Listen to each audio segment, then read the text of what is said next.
Welcome, my friend. Today, I am delighted to share a story with you, one that I hope will resonate deeply. I'm truly glad you've chosen to join me and listen.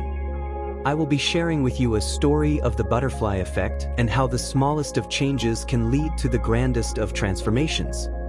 You've heard of the butterfly effect, yes? A butterfly flutters its wings in one part of the world, and weeks later, that gentle motion could set off a storm elsewhere. It is a poetic way of saying, even the tiniest actions have immense power. Let me tell you of a boy I once knew. He came to our monastery as a visitor, burdened by sorrow. "Master," he said, "I am lost. My life feels insignificant, as if my actions do not matter."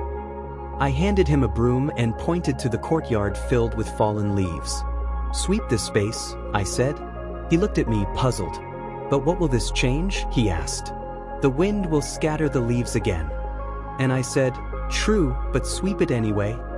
As he swept, he became lost in the rhythm of his work, his mind calming with each stroke.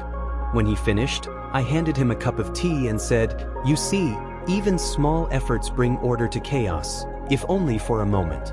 That moment matters. What you do, no matter how small, shapes the world around you. You, my friend, are no different from that boy.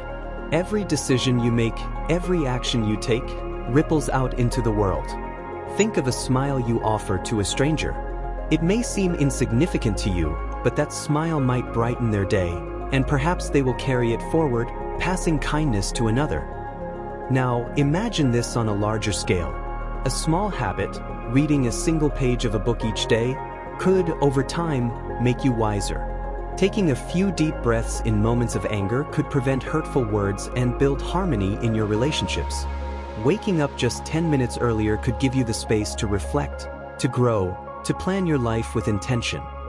Nature teaches us this truth too. A seed is tiny, so small you could hold 100 of them in your hand. Yet, given time, water, and care, it becomes a tree that shelters countless lives. Change does not need to be grand to be meaningful. The small things, the seemingly invisible choices you make each day, shape your destiny. Now, let us reflect. What is one small change you can make today? Perhaps it is to drink a glass of water as the day begins, to take a moment of silence before you speak, or to write down one thing you are grateful for. These are not burdens. They are gifts you offer to yourself and to the world. Remember, the butterfly does not question its wings. It simply flutters, trusting the power of its flight. Hence, you must trust that your small actions matter. You are the architect of your transformation. Now, my friend, tell me, what will your first small change be? Write it in the comments below. And if this story has touched you, share it with someone who might need a little inspiration today.